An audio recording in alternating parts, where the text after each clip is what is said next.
이리 와 보세요. 제가 어머니 물건 정리하는데 도와드릴게요. 아들은 제 허락도 구하지 않고 집 안으로 들어와 이것저것 구경하기 시작했습니다. 이 가구는 너무 오래됐네요. 버려야겠어요.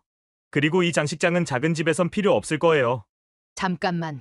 수호야, 무슨 얘기를 하는 거니?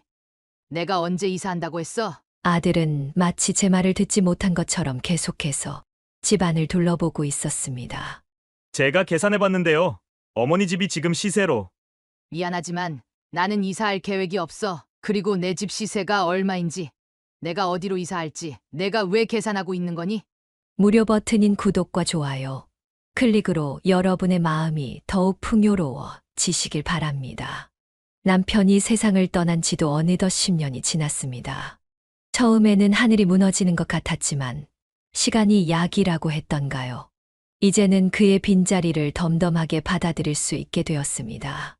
제 나이 68, 이제는 어엿한 노년의 시간을 보내고 있습니다. 어머니, 이번 주말에 시간 되세요?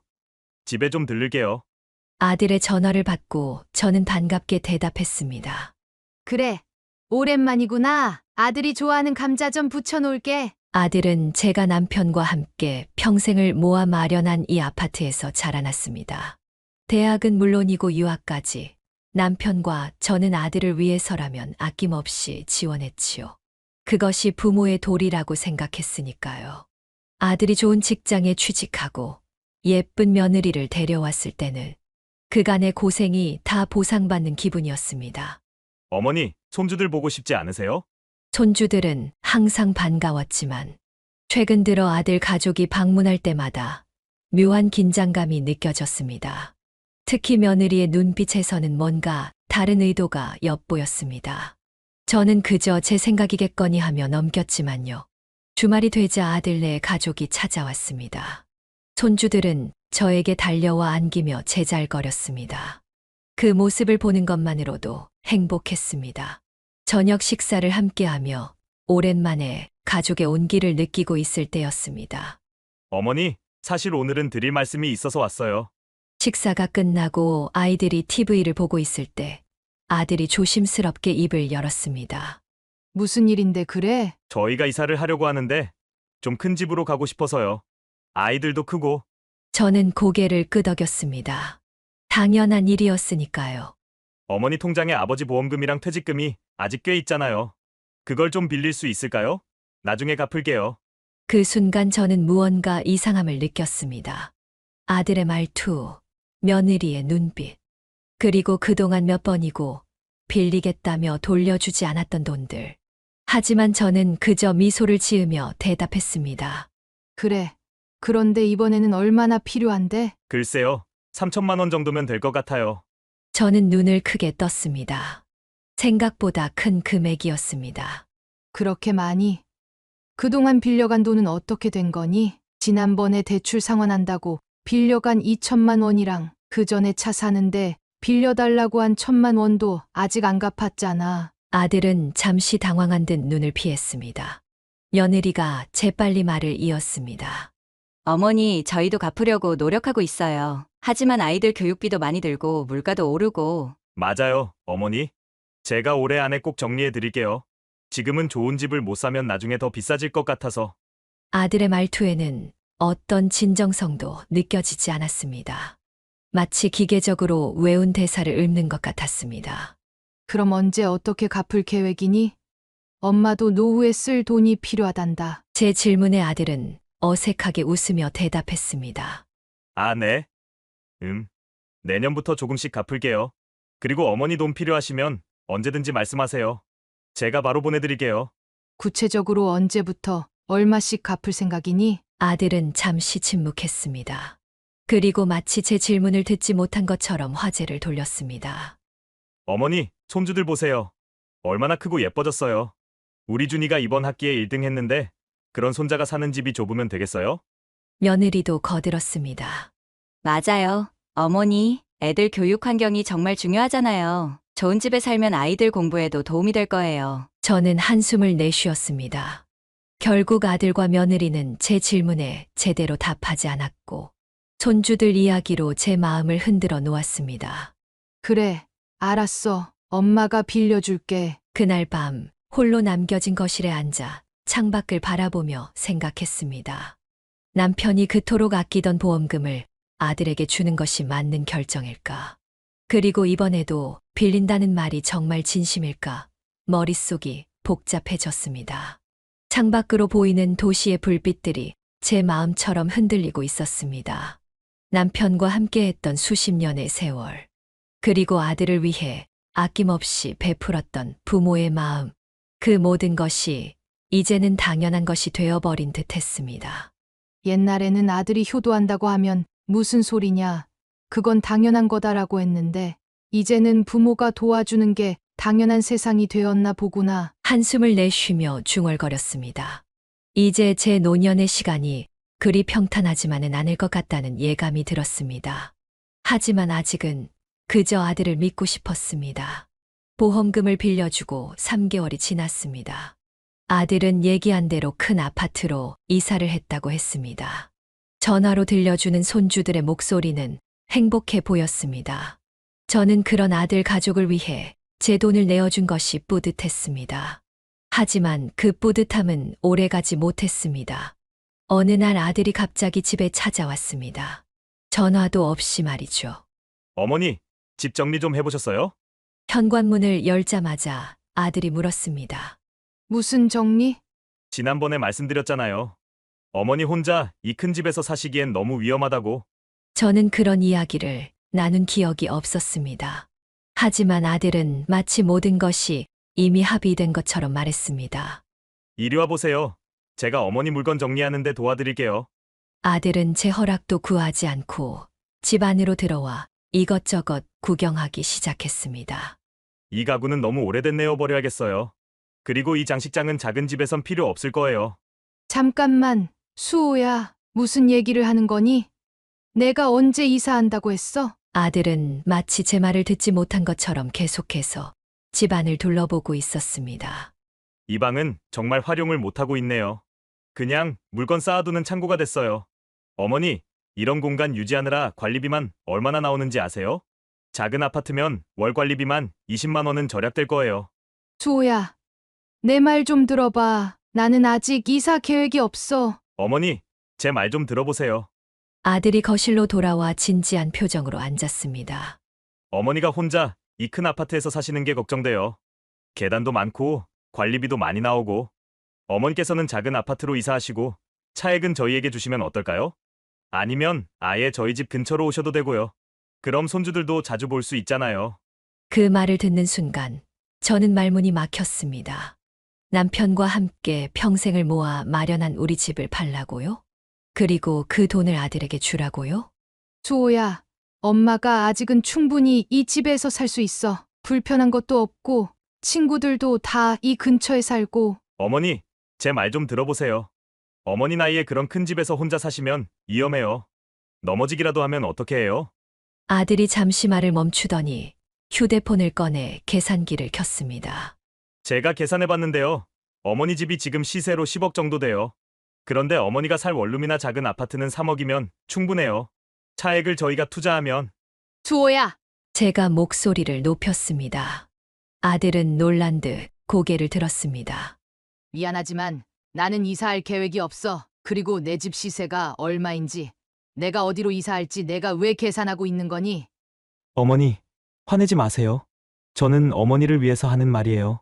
어머니 재산은 결국 다 저희 것이 될 텐데 미리 활용하는 게 서로 좋지 않을까요? 결국 다 저희 것이 될 텐데. 그 말이 제 가슴을 찔렀습니다. 마치 제가 죽기만을 기다리는 것처럼 들렸습니다. 제 재산이, 제가 평생을 일구어온 모든 것이 당연히 아들의 것이라는 생각. 언제부터 그렇게 된 걸까요? 생각해 볼게. 엄마가 아직은 이 집이 편해. 대답은 짧게 했지만 머릿속은 복잡했습니다. 아들의 말은 계속되었습니다.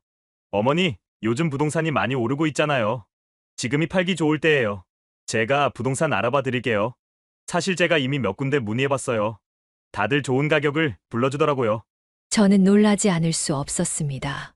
제 허락도 없이 이미 집을 팔 준비를 하고 있었다니요. 그리고 어머니, 은행 통장도 한번 정리해보세요.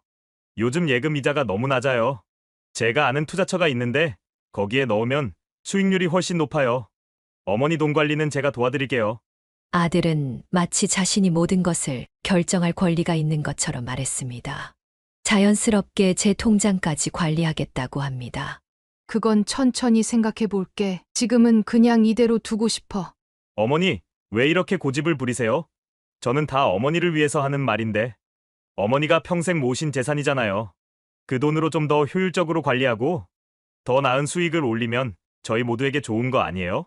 저희 모두에게라는 말이 귀에 걸렸습니다. 그것은 마치 제 재산이 이미 가족 공동의 것이라는 전제를 깔고 있었습니다.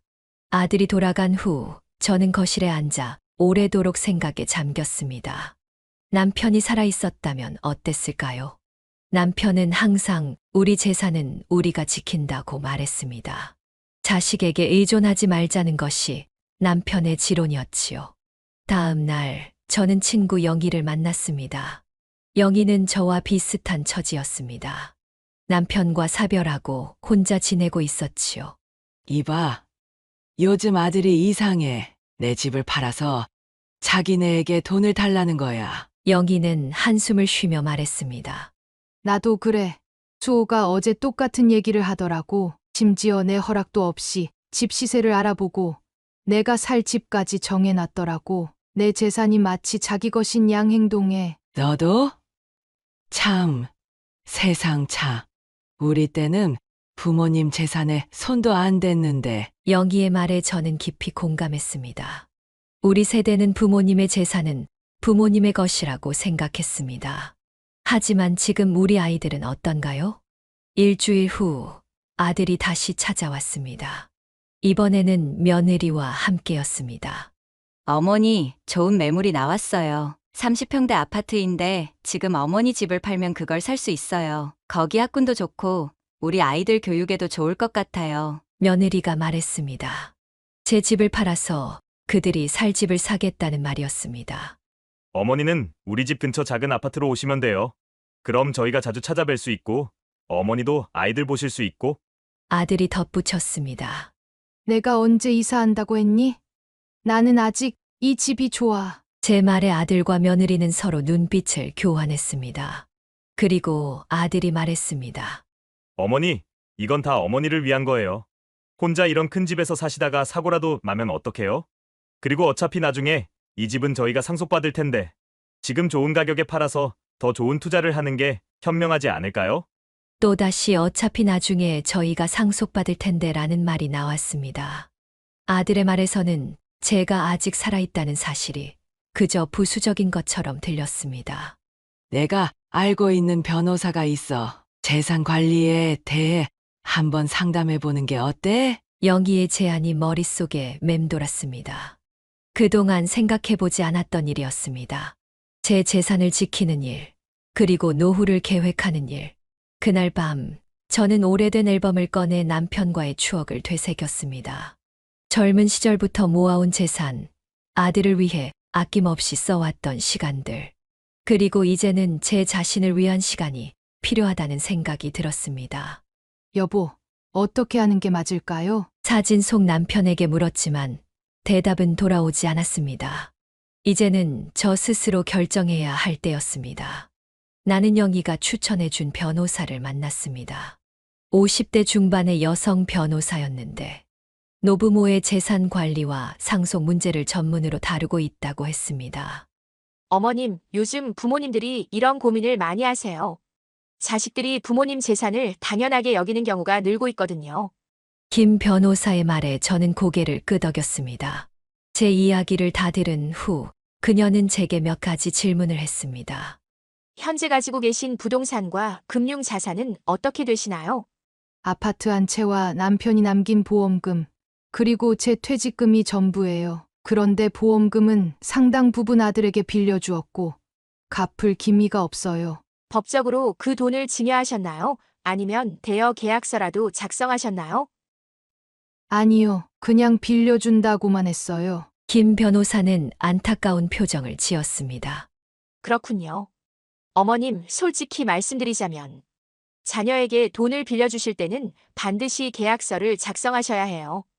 아무리 가족이라도 말이죠. 그 말을 듣는 순간 가슴이 무너져 내리는 듯 했습니다. 평생 믿어왔던 아들인데 계약서가 필요하다니. 하지만 현실은 그렇게 냉정했습니다. 앞으로는 어떻게 해야 할까요? 우선 남은 재산을 보호하는 것이 중요합니다. 부동산에 대해 생전 증여나 유언을 미리 작성하는 방법도 있고 신탁을 활용하는 방법도 있어요. 어머님의 의지와 상관없이 재산이 빠져나가지 않도록 말이죠. 상담을 마치고 나오면서 저는 무거운 마음을 안고 있었습니다. 단순히 재산 문제가 아니었습니다. 아들과의 관계, 그리고 저 자신의 노후에 대한 문제였습니다. 집으로 돌아가는 길에 아들에게서 전화가 왔습니다. 어머니 생각해 보셨어요? 집 문제요. 아직 좀 더 생각해 볼게. 어머니, 빨리 결정하셔야 해요. 지금 부동산에 좋은 매물이 나왔거든요. 어머니 집을 팔면 그걸로 그 매물을 살 수 있을 것 같아요. 그 말을 듣는 순간 저는 마음이 차갑게 식었습니다. 아들은 이미 제 집을 팔아 다른 부동산에 투자할 계획을 세우고 있었던 겁니다. 제 집이, 제 인생이, 제 노후가 아들의 투자 계획에 불과했습니다. 주호야, 엄마가 다시 연락할게. 전화를 끊고 저는 길가에 있는 벤치에 앉았습니다. 봄바람이 불어왔지만 제 마음은 한겨울처럼 차가웠습니다. 다음 날 저는 영희와 다시 만났습니다. 이번에는 경로당에서 다른 친구들과 함께였습니다. 세상이 많이 변했어. 요즘 젊은 사람들은 부모 재산을 자기 것처럼 여기더라고. 미자가 말했습니다. 그녀 역시 비슷한 상황이었습니다. 나는 결국 집을 팔았어. 아들이 워낙 조르니까. 그런데 그 돈 줬더니 이제는 연락도 잘 안 해. 숙자의 말에 모두가 한숨을 쉬었습니다. 나는 절대 그러지 않을 거야. 내 재산은 내가 지킬 거야. 영희가 단호하게 말했습니다. 나도 그래야 할 것 같아. 제 입에서 나온 말이었지만 저도 놀랐습니다. 이제까지 한 번도 아들에게 아니오라고 말한 적이 없었거든요. 집에 돌아와 보니 아들이 기다리고 있었습니다. 어머니, 제가 부동산 중개사랑 같이 왔어요. 집 한번 보고 가도 될까요? 저는 말문이 막혔습니다. 제 허락도 없이 이미 중개사를 데려온 것입니다. 아들의 눈빛에서 저는 더 이상 아들의 따뜻함을 찾을 수 없었습니다. 그저 재산을 노리는 냉정한 계산만이 보였습니다. 미안하지만 오늘은 피곤해서 쉬고 싶구나. 다음에 오렴. 아들의 표정이 굳어졌습니다. 어머니, 지금 이 타이밍을 놓치면 후회하실 거예요. 요즘 부동산이 너무 좋아서. 주호야, 엄마 말 안 들리니? 오늘은 정말 피곤하구나. 아들은 불만스러운 표정으로 중개사와 함께 나갔습니다. 문이 닫히고 저는 그 자리에 한참을 서 있었습니다. 눈물이 나려는 것을 꾹 참았습니다. 그날 밤 저는 또다시 남편의 사진을 바라보았습니다. 여보, 우리 아들이 이렇게 변할 줄 누가 알았을까요? 내가 무엇을 잘못한 걸까요? 하지만 이제는 알고 있었습니다. 제가 잘못한 것이 아니라는 것을요. 아들이 변한 것도 아니었습니다. 그저 제가 보지 않으려 했던 현실을 이제야 직면하게 된 것뿐이었습니다. 침대에 누워 저는 오늘 경로당에서 들었던 숙자의 말을 떠올렸습니다. 집을 팔아 아들에게 돈을 주었더니 이제는 연락도 안 온다고, 그것이 제 미래가 될 수도 있다는 생각에 몸서리쳤습니다. 아니야, 나는 그렇게 하지 않을 거야. 작은 소리로 중얼거렸습니다. 그리고 그날 밤 저는 오랜만에 단단한 결심을 했습니다. 더 이상 아들의 요구에 끌려다니지 않기로. 그리고 제 노후는 제가 지키기로 말입니다. 다음 날 아침 저는 평소보다 일찍 일어났습니다. 오랜만에 마음이 편안했습니다. 결정을 내렸기 때문인지 어깨에 얹혀있던 무거운 짐이 조금 가벼워진 기분이었습니다. 가장 먼저 한 일은 김 변호사에게 전화를 거는 것이었습니다. 변호사님, 제가 어제 상담받았던 박정입니다. 제 재산 관리에 대해 좀 더 구체적인 도움을 받고 싶어요. 네, 어머님. 어떤 결정을 내리셨나요? 제 노후는 제가 책임지기로 했어요. 아들에게 더 이상 의존하지 않을 거예요. 현명한 결정이십니다. 오늘 오후에 시간 되시면 다시 한번 뵐 수 있을까요? 필요한 서류들을 준비해 오시면 좋겠습니다. 약속을 잡고 저는 오래된 서류 상자를 꺼냈습니다. 집 문서, 보험 증서, 통장, 남편이 생전에 항상 정리해 두었던 서류들이었습니다. 그동안 저는 이런 것들에 관심을 두지 않았습니다. 남편이 알아서 해주었고, 그 후에는 아들이 도와준다고 했으니까요. 이제부터는 내가 직접 챙겨야겠구나. 서류를 정리하다 보니 아들에게 빌려준 돈이 생각보다 많았습니다. 보험금의 절반 이상이 이미 나가 있었습니다. 계약서 한 장 없이 그냥 줘버린 돈들이었습니다. 오후에 변호사 사무실을 찾았을 때 김 변호사는 제 서류들을 꼼꼼히 검토했습니다. 어머님, 우선 두 가지를 하셔야 할 것 같아요. 첫째는 유언장을 작성하시는 것, 둘째는 재산관리 신탁을 고려해 보시는 겁니다. 신탁이요? 네, 어머님의 재산을 제3자에게 맡겨서 관리하도록 하는 거예요. 그러면 어머님이 원치 않는 상황에서 재산이 유출되는 것을 막을 수 있습니다. 김 변호사는 여러 옵션에 대해 설명해 주었습니다. 저는 천천히 숙고한 후 결정을 내렸습니다. 유언장을 작성하고 싶어요.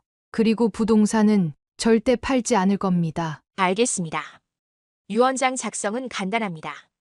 오늘 초안을 잡아드리고 다음에 다시 오셔서 공증을 받으시면 됩니다. 그날 저녁 아들에게서 또 전화가 왔습니다. 어머니, 집은 어떻게 결정하셨어요? 제가 알아본 부동산 매물이 곧 팔릴 것 같아요.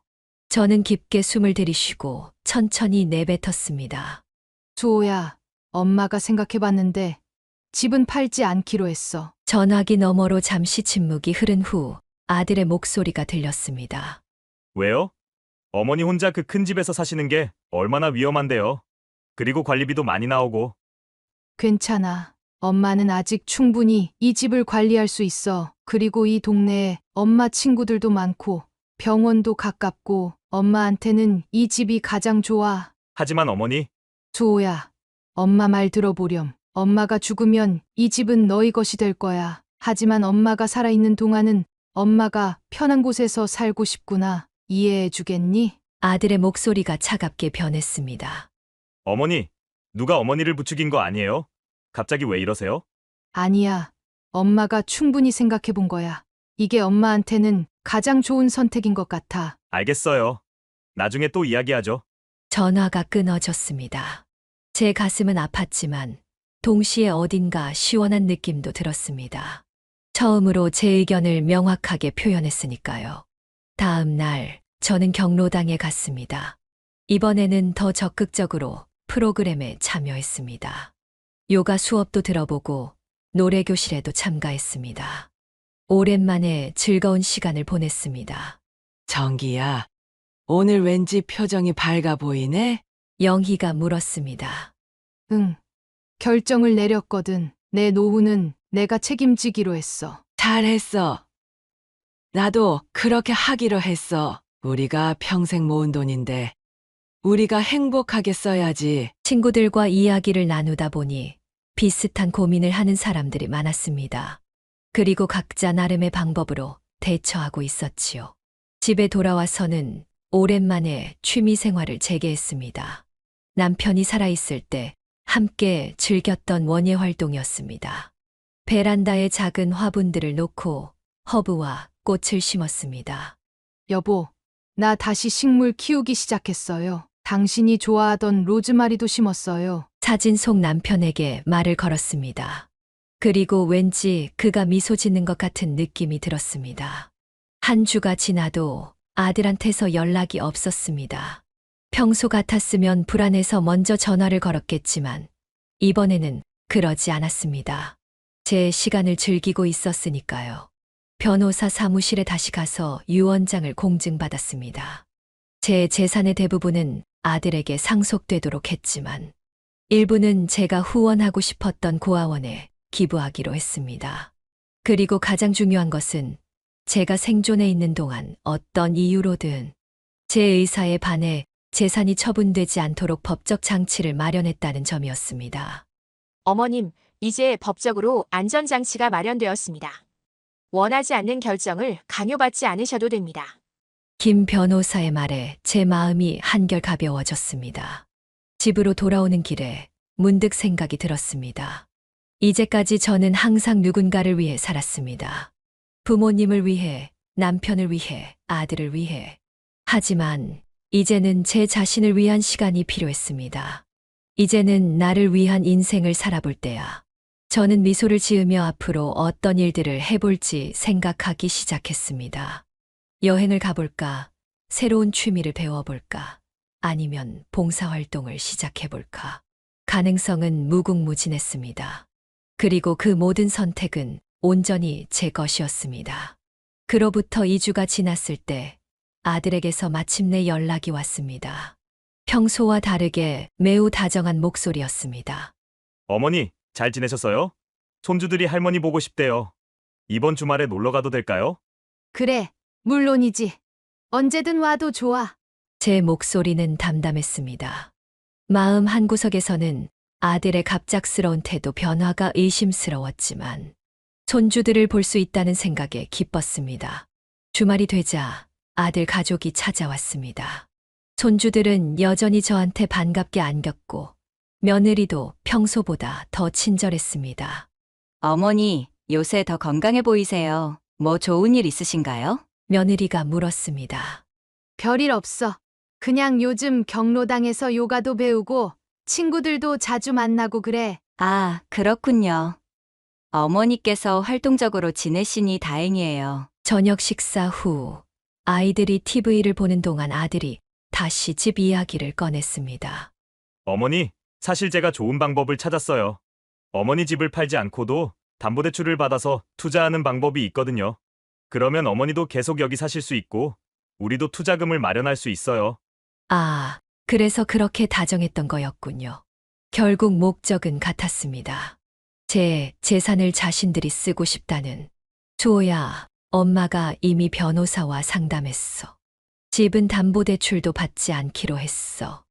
아들의 표정이 굳어졌습니다. 변호사요?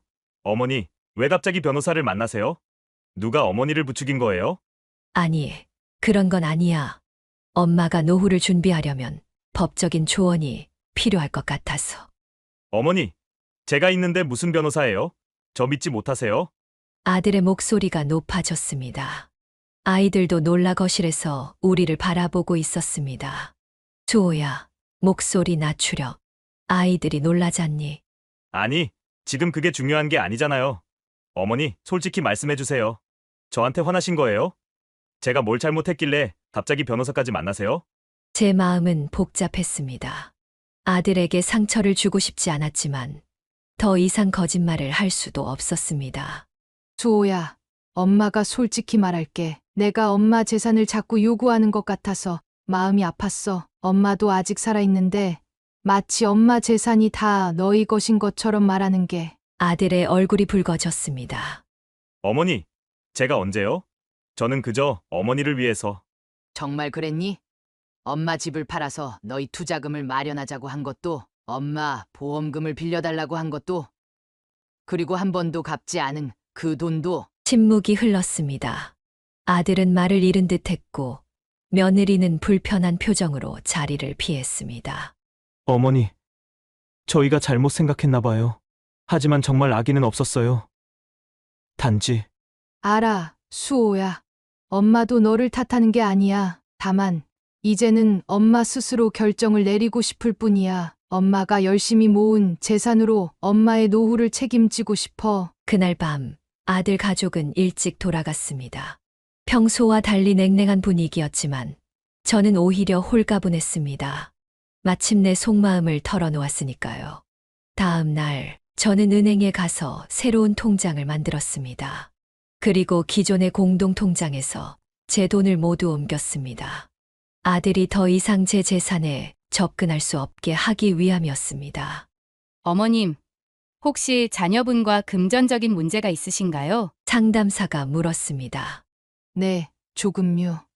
그래서 이제부터는 제 재산을 스스로 관리하려고 합니다. 현명한 결정이세요. 요즘 어르신들의 재산을 노리는 경우가 많아서요. 자녀분이라도 주의하셔야 합니다. 은행 일을 마치고 집에 돌아와 저는 지난 몇 년간 아들에게 빌려준 돈의 목록을 정리했습니다. 생각보다 금액이 컸습니다. 김 변호사에게 상담을 받은 후 저는 아들에게 공식적인 서한을 보내기로 했습니다. 감정적인 접근이 아닌 법적이고 현실적인 접근이었습니다. 아들 수호에게 지난 몇 년간 엄마가 내게 빌려준 돈의 목록을 정리해 보았다. 엄마는 이 돈을 돌려받고 싶구나. 물론 한 번에 다 갚으라는 게 아니야. 매달 조금씩이라도 갚아주었으면 해. 앞으로 3년에 걸쳐 나눠서 갚아도 좋아. 이건 결코 너를 곤경에 빠뜨리려는 게 아니라 엄마의 노후를 위한 결정이란다. 엄마도 의료비와 생활비가 필요하단다. 사랑하는 엄마가. 편지를 우편으로 보낸 후 저는 마음이 편안해졌습니다. 분노나 원망이 아닌 현실적인 방식으로 문제를 해결하고 있다는 생각이 들었습니다. 일주일이 지나도 아들에게서 연락이 없었습니다. 평소 같았으면 불안했겠지만 이제는 달랐습니다. 저는 제 시간을 즐기고 있었으니까요. 경로당에서 새로운 친구들도 사귀고 요가 수업에도 꾸준히 참석했습니다. 인근 도서관에서 책을 빌려 읽기 시작했고 오랫동안 미뤄두었던 여행 계획도 세우기 시작했습니다. 정희야, 다음 달에 제주도 여행 갈 생각인데 같이 갈래? 영희가 제안했습니다. 좋아. 나도 여행 가고 싶었어. 보름이 지났을 때 아들에게서 문자가 왔습니다. 어머니, 죄송합니다. 어머니 말씀이 맞아요. 제가 너무 이기적이었습니다. 빌린 돈 갚을게요. 매달 입금할게요. 하지만 많이 보내드리지는 못해요. 많지 않아서 죄송합니다. 문자를 읽고 저는 미소를 지었습니다. 금액이 적다고 해서 실망하지 않았습니다. 중요한 것은 아들이 제 의사를 존중하기 시작했다는 점이었으니까요. 고마워, 수호야. 엄마는 내가 정직하게 대해줘서 기뻐. 금액은 상관없어. 내가 할 수 있는 만큼만 해. 다음 날 아들에게서 전화가 왔습니다. 어머니, 정말 죄송해요. 생각해보니 제가 너무 이기적이었어요. 어머니 재산이 당연히 저희 것이라고 생각했던 것 같아요. 괜찮아, 수호야. 엄마도 너무 화내서 미안해. 하지만 이제는 서로 솔직하게 대화했으면 좋겠구나. 네. 어머니, 앞으로는 제가 진짜 효도할게요. 돈 때문이 아니라 정말 어머니를 위해서요. 전화를 끊고 나서 저는 창밖을 바라보며 생각했습니다. 제가 단호하게 행동하지 않았다면 아마 지금쯤 작은 원룸에서 외롭게 지내고 있었을지도 모릅니다. 아들은 제 돈으로 투자했다가 실패하고 저는 그저 조용히 고통받고 있었겠지요. 하지만 이제는 달랐습니다. 제 인생은 제가 책임지고 제 재산은 제가 관리하고 있었습니다. 그리고 가장 중요한 것은 아들과의 관계도 더 좋아졌다는 점이었습니다. 이것이 바로 제가 원했던 복수 결단이었습니다. 분노나 미움이 아닌 현실적이고 단호한 방식으로 제 권리를 지켜낸 것. 그리고 그 과정에서 오히려 관계를 회복한 것. 이것이야말로 가장 현명한 복수가 아닐까요? 다음 날 통장에 아들이 약속한 돈이 입금되었습니다. 금액은 작았지만 그 의미는 컸습니다. 아들이 저를 존중하기 시작했다는 증거였으니까요. 저는 달력에 동그라미를 쳤습니다. 제주도 여행을 떠나는 날이었습니다. 처음으로 친구들과 함께하는 여행이었습니다. 여보, 나 곧 제주도 여행 가요. 당신이 항상 가보고 싶어 했던 곳이잖아요. 당신 몫까지 열심히 즐길게요. 사진 속 남편은 여전히 환하게 웃고 있었습니다. 마치 제 결정을 응원해주는 것 같았습니다. 제주도 여행은 제 인생에서 가장 즐거운 경험 중 하나였습니다. 영희와 함께 맑은 바다를 보고 오름을 오르고 맛있는 음식을 먹으며 보낸 4일은 마치 새로운 인생의 시작을 알리는 신호와도 같았습니다. 여행에서 돌아온 날 밤, 저는 오래도록 생각에 잠겼습니다. 얼마 전만 해도 저는 아들의 요구에 휘둘리며 불안한 노후를 앞두고 있었습니다. 하지만 이제는 어떤가요? 제 꿈을 이루고 건강한 가족 관계를 회복하고 제 인생을 스스로 계획하며 살고 있었습니다. 여보, 지금 내 모습을 보면 좋아하겠죠? 당신이 항상 바라던 대로 나 스스로 인생을 살고 있어요. 사진 속 남편의 미소가 더 환하게 느껴졌습니다. 내 것도 본인 거, 본인 것도 본인 거. 아들이 했던 그 말이 이제는 더 이상 아프게 들리지 않았습니다. 오히려 그 말이 제게 새로운 인생을 선물해준 계기가 되었으니까요. 이제 저는 알고 있습니다. 진정한 복수는 미움이 아닌 자신을 위한 선택을 할 수 있는 용기였다는 것을. 그리고 그 용기를 통해 저는 더 행복한 나를 위한 인생을 찾을 수 있었습니다. 여러분의 가정에도 행복이 가득하시길 바라며 무료 버튼인 구독과 좋아요, 알림 설정하시면 더 좋은 사연 빠르게 만나보실 수 있으십니다.